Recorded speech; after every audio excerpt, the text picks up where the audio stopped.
This video is the first in hopefully a new series for this channel. This has been inspired for a few reasons. One, I always seem to struggle with which records to talk about, and I certainly always overthink it, and so this is going to make it a little bit easier to get more videos out for you guys more frequently.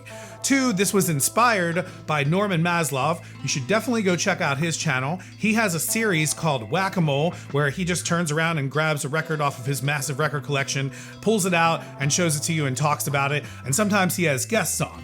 And so that leads us to the third reason here, which is I was on my Discogs app the other night and I just realized that there's actually a very cool feature, and this works also either for iOS or Android. You have to go into the app and go into your collections tab, and if you shake your device, it will actually give you a random record to choose from. So this new series is going to be called Discogs Decides. Discogs is going to decide what we're listening to.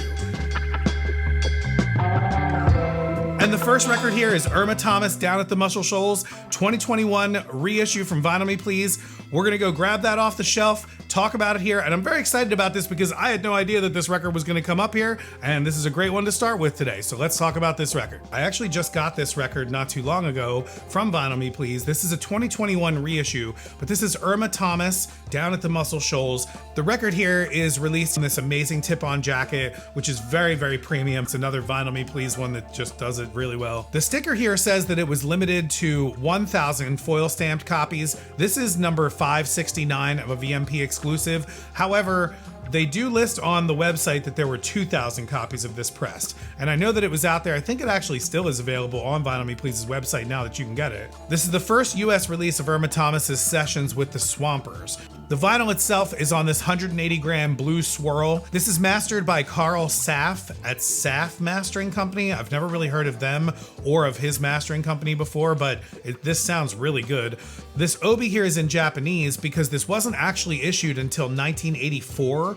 The original recordings were done in 1967, but for some reason they were never actually released on Chess. And then in 1984 they did a repress of this, which I'm sure is like probably extremely hard to find out there. So I really think it's cool that Vinyl Me Please decided to put the Japanese obi from 1984 on this as well. So that's very cool for the reissue. Another really cool thing about the obi is that it has listings for all these other Chess record albums that you could get from them. So this is another way to keep going down the rabbit hole and finding more good soul records to get. From the research that I've gathered from this, it seems like Chess was trying to push Irma Thomas to be like the next Etta James, and Security is actually one of the tracks on this record. But I can say that this album is really, really good. It's worth your time. It's a really good soul album. I bought it because I kept seeing it on Vinyl Me Please over and over again, and I think I actually got it really cheap, having some kind of coupon or something like that. But this is one of those ones that you got to look out for from Vinyl Me Please, because they're really good about reissuing these good soul reissues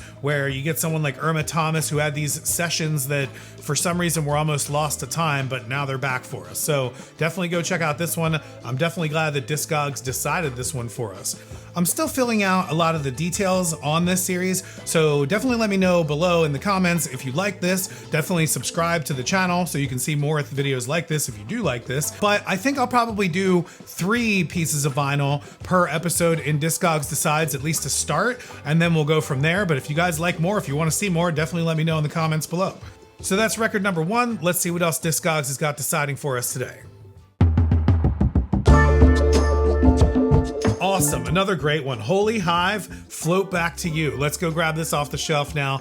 Very excited to share this one with you. Discogs is deciding very well for this first episode, in my opinion. This is Holy Hive, Float Back to You, and this is from Big Crown Records. Now, I've been meaning to talk about Big Crown Records for quite some time on this channel. They're kind of like a friend or brother label to Daptone Records. They're also out of Brooklyn. They record out of a place called Diamond Mine Studios, and they're led by Leon Michaels, who is the founder of L. Michaels Affair, just recently released an album with Black Thought. This record, Holy Hive, Float Back to You, is the first album from Homer Steinweiss, who is the drummer from Sharon Jones and the Dap Kings, as well as the Menahan Street Band, and tons of other Daptone and Big Crown recordings.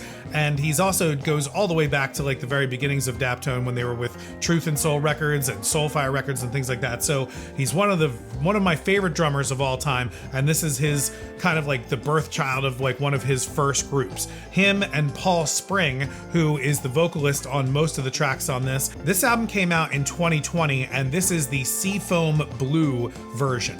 Now, Big Crown Records, when they release these records, they put on the hype sticker C1 or C2 to let you know exactly like which version or variant is out there. They do variants with like Turntable Lab or HHV.de. They do all different kinds of indie label variants as well. So sometimes one record will have like 7 or 8 different versions. I think this one has 3 or 4 different versions. There is another version that is the C1 version that hopefully I'll get one day because I'm kind of obsessed like that. I would say that the roots of this are funk and soul, but I wouldn't necessarily classify it as funk and soul music.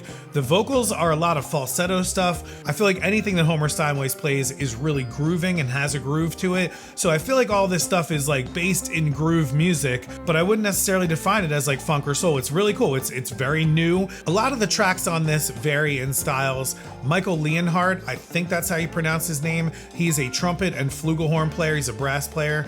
He's on this and has a lot of really amazing tracks. What's really cool is I'm pretty sure he's still in Steely Dan. I think he's one of Steely Dan's trumpet players. Another cool thing about him is he has his own record called Michael Leonhardt and the Avramina 7 that's on Truth and Soul Records, which was the record label that begat Big Crown Records. So we'll get one day into the lineage between Soulfire Records and Truth and Soul Records and Big Crown Records one of these days. You should definitely go check out Holy Hive. Very cool group to get into. Again, a new group to get into. This one came out in 2020. They have an LP in 2021 and an EP that just came out in 2023. Okay, let's see what the last one is. Discogs decides.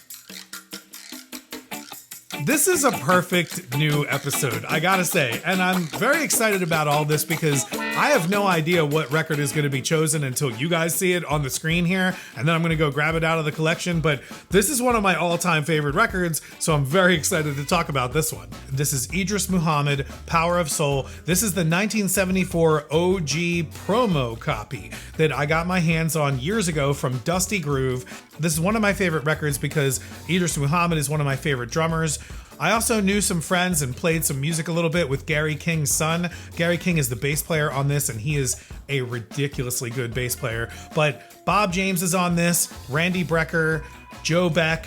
All of these guys were big names on the CTI label, and then CTI came out with the Kudu imprint. CTI had a lot of like jazz funk influence and a lot of like strings. The Kudu stuff was trying to be more on the soul side of things. It had Nina Simone and a lot of other soul artists, but Idris Muhammad released, I think, 3 or 4 records on the Kudu label, and this was his first one. Power of Soul is a cover song from Jimi Hendrix from the Band of Gypsies album, which I never even heard until I heard this record. So I heard this record first, and then I went and found the Jimi Hendrix, so that was very cool to find that. Another awesome track on this is Lauren's Dance. I know that a lot of the songs on this have been sampled by a lot of different people over the years. Bob James's electric piano on this is really awesome, has like a Herbie Hancock influence to it. If you're into soul jazz, if you're into jazz funk, if you like anything with grooving feels to it like that, you will love this. I'm pretty sure the Beastie Boys sampled a lot of the stuff. I think maybe the Beastie Boys sampled stuff from Lauren's Dance on this.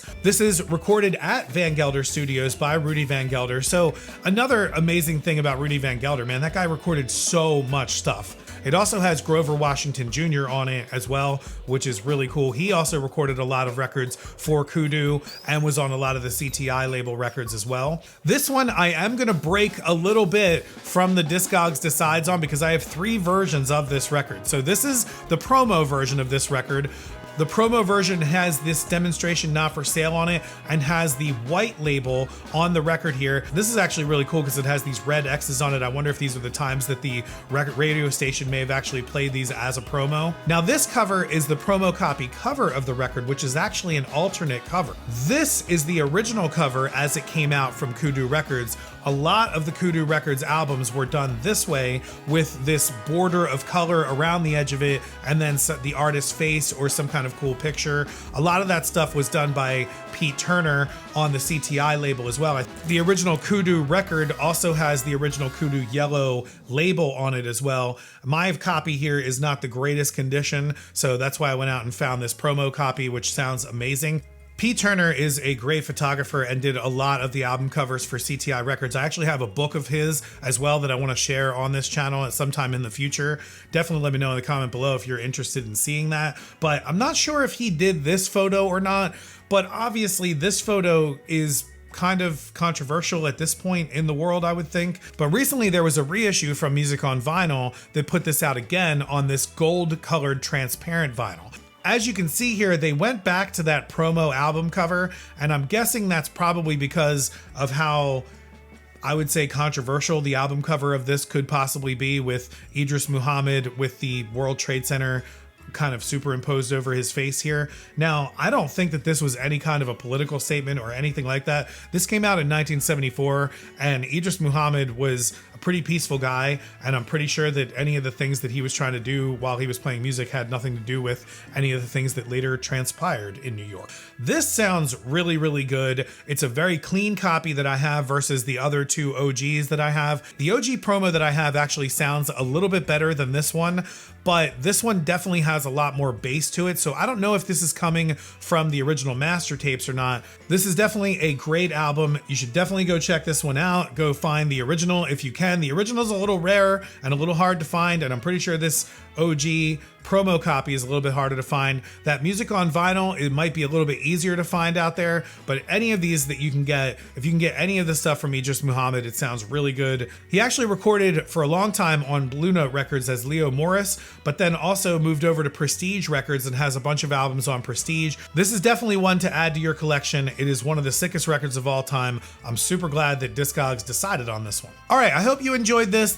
Seems to be a pretty fun series for me to make. I love the fact that I have no idea what pieces of vinyl I'm going to talk about when I sit down to make these videos. So hopefully that's just as surprising for you and you enjoy it as well. If you enjoyed this one, watch another video on the channel. Maybe you want to learn about cleaning records, or maybe you want to learn about the Vinyl Me Please service, or maybe you want to learn about how to fix a dish warp record. I'm trying to put out all kinds of content that helps vinyl collectors and vinyl enthusiasts in any way. I will see you guys on the next one.